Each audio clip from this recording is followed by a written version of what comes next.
Hi, this is Elisa, and this short video is to support you as you complete the Lunar Phases Lab, but more important, to give you some visual information that may help explain some of the concepts in terms of moon phases.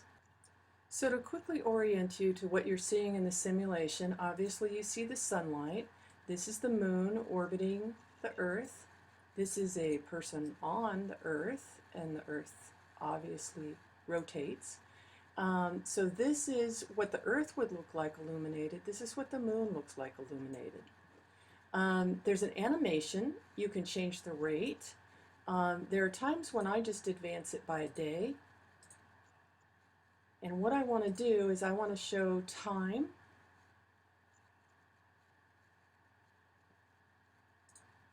And I want to show that the same side faces the Earth at all times. So just based upon the rotation, we always see the same side of the moon.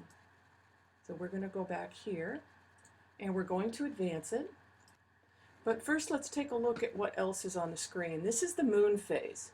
So this says, okay, it's been 29 days and 9 hours since the last new moon. This is a new moon. It's dark. We typically don't see the moon or just see it sort of as a background. Horizon diagram is something different. Once you get used to it, it's actually rather cool. This shows the position of the moon and the sun. And this is us sitting here. And this is a horizon diagram. So it's 3:22 p.m. This is where the moon is, and this is where the sun is on this particular day. I'm going to reset everything. So we're going to start at the beginning. I'm going to show the time tick marks just for the heck of it. And we're going to go forward a number of days.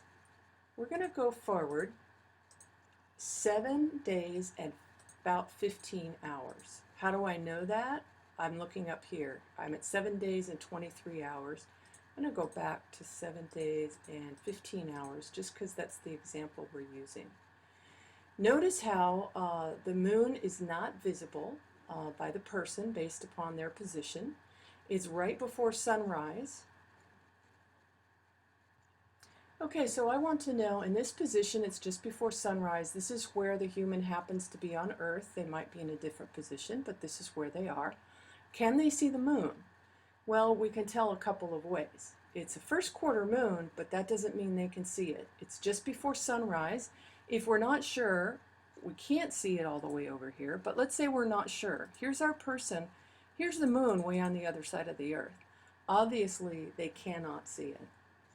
We're going to go to 15 days, approximately, doesn't have to be exact. Okay, and we're going to say that our person is at midnight. We're pretty close to 15 days. We want to know when the person is at midnight, right here, can they see the moon? Answer is yes. What kind of moon do they see? They see a full moon. How do we know that? Sunlight is passing through. The Earth is not blocking the sunlight. It's hitting the moon and reflecting back to us, and we see it. How else do we know this? A little hard to see over here. But there's the moon directly above. So we can see the moon, and it's a full moon. It takes a little while to get oriented to this particular simulation, but it's really pretty cool. You can slow the animation down. So if you're trying to show something to students, over here on the horizon diagram, right here, we see the moon and we see the path of the sun. We can tell when we see the moon. Here it is nighttime because it's dark. We also have the time down here. We can see the moon, and now it's sunrise. It also tells us every moon phase, and it shows us where are we. It reminds us how the Earth is rotating, assuming the sun comes from here, which we're just holding it static, and the orbit of the moon around the Earth. So there's a lot you could really show from this particular simulation. The rest of the questions are not necessarily based on this simulation, but You certainly could use this simulation to try to answer questions if it's not really clear for you in the drawings and information that's provided to you already. Hope this helps some. Thanks.